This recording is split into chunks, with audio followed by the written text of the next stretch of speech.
Mình đợi 35 phút rồi mà anh học sinh chưa có tới. Đây, sắp đến lớp tiếp theo luôn rồi. Hôm nay là một ngày dài dậy từ lúc 2 giờ sáng nhưng mà vẫn rất là cảm thấy đầy năng lượng cho tới bây giờ, không biết tại sao. Xin lỗi. Dạ không sao. Dạ không sao. Nhớ also means to miss, as in the feeling, like the feeling of missing someone or something. Feeling. Thì trong cái video này á, mọi người có thể vào xem và thấy là lúc mà mình chờ 2-3 phút đầu tiên là mình gửi email, sau đó thì sau khi không thấy trả lời trên email thì mình gửi tin nhắn qua WhatsApp. Thì mình cũng rút kinh nghiệm luôn là thường có nên gửi tin nhắn WhatsApp thì học sinh sẽ dễ nhận được nhanh hơn, đọc nhanh hơn là gửi email. Nhiều khi nhiều người không có mở notification trên email á, cho nên là người ta sẽ không biết. Trong cái video này thì mọi người bấm vào, mọi người cũng sẽ thấy cách mà mình nói chuyện với học sinh lúc mà học sinh nhận ra là học sinh quên mất giờ học, và cách mà mình giao tiếp khi mà mình offer là ok để em dạy bù cho anh nhưng mà học sinh trả lời là không cần. Thì khi mà lỗi là do học sinh quên bài học mà mình chờ thì gần như là gọi là free money, tại vì mình không có dạy nhưng mà học sinh vẫn trả tiền cho mình nguyên cái buổi học đó. Nhưng mà đương nhiên thì mình cũng đặt vào vị trí của học sinh thì mình cũng sẽ thấy tiếc, cho nên thường là mình sẽ làm thêm bài tập gì đó gửi cho học sinh, dùng cái số tiền đó để cho nó đừng có bị kiểu phí, không có được gì mà vẫn phải trả tiền á.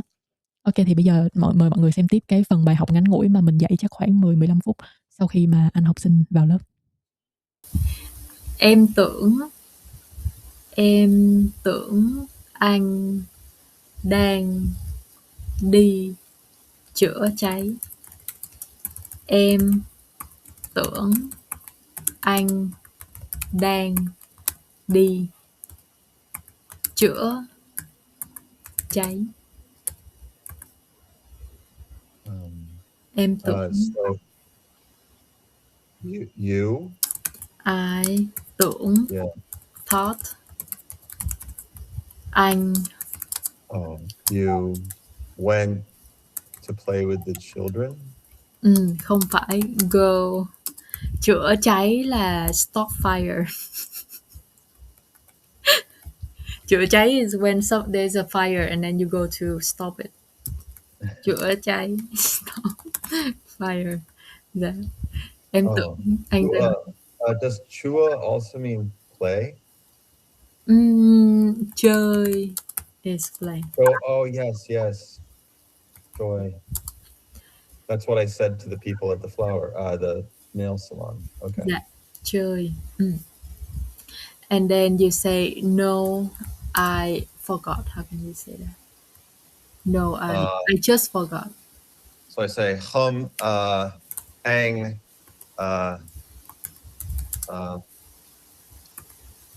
You can ask me how to say nhớ. Rất tốt. Nhớ is remember.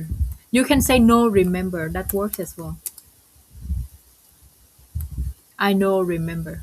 But no remember doesn't as good here as forgot. So do you remember the word forget? You forgot the word forget. Yeah, I'm trying to think when I say it. I say anh không nhớ. Anh không nhớ will be like when you don't recall something, like you lost the memory of something. But here like you just forgot to do.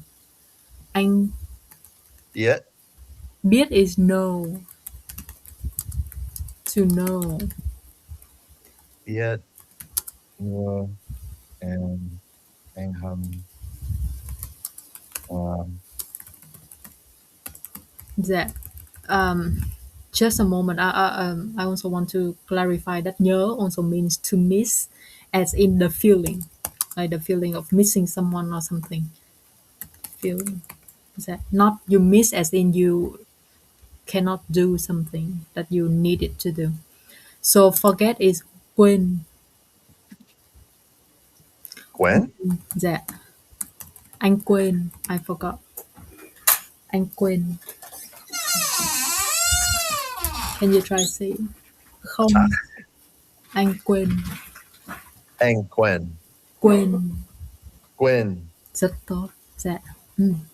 Tay anh đau không? Tay anh đau nhiều không? Tay anh đau nhiều không?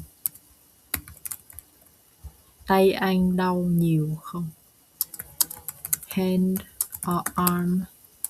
You, so it become your. Đau, painful. Nhiều không? You, no, painful, new. New, tiếng Việt là gì? Nhiều, tiếng Việt là a lot. Oh, không,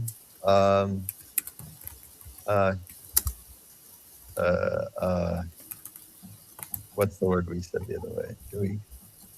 DD? No, TT. Tí. Dạ. You remember to go up. Tí. DD. Tí. Dạ. Dạ. You can tí is so southern that I feel like it's a bit too dialect. What was the northern version of that? Chút. Chut. Okay. Dạ. Or the neutral one is xíu or xíu. The neutral one would be xíu or xíu or một chút. Chut. So a little bit. Yeah. This is north, this is very south, and this is kind of like neutral. Use xíu or một chút. Một chút is very standard. Một chút. Okay. Một chút. Dạ. Dạ. Yeah, I was just so busy like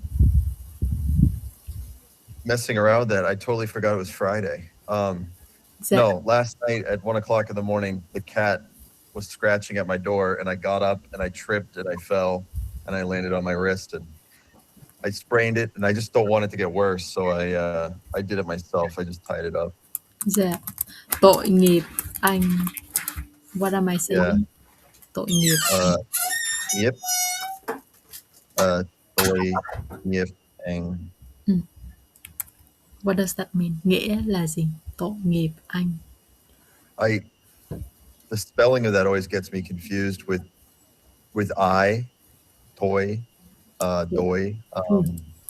And I know there's another meaning, and I'm trying to remember, but I don't recall. Yes. It must be night. Okay. But what is that? Night. It's just the change in accent. But it's the same word. Toy. Same word. Tối. Toy. Tối. Is this one that you're looking for? Tối. Are you thinking about? I was thinking about I in the standard form. This one. Tối. Yeah. So when it's the broken tone, I don't and hum yet. Dạ. Tội is actually mean guilt. Oh no, it means sin. Tội. Like the sin. Sin, bad act or bad behavior or Yeah, sin like bad behavior, like when you cause some very serious damage. That's the word for sin, tội. So it's funny how we use this one, because if we break down the meaning like I'm doing here, we have one word for sin, the other word mean karma. So this is the karma of your sin, whatever you experience, and that sounds so rude and so impolite. But with us, when we say two words, when we say this word, it just means, oh, I'm sorry to hear, or like I feel so sorry for you, or poor you. But breaking it down, it means like the karma of your sin. It translates as you deserved it. Exactly. But I mean, no Vietnamese say this with any bad intention. Like we just say the whole phrase always to show empathy. Okay. Dạ. Tội nghiệp. Dạ. But it's actually mean. But you're probably right. Dạ. Anh nói gì? What did you say? I said, but you're probably right anyway. It probably is bad karma. Dạ. Em cũng nghĩ vậy. I think so too.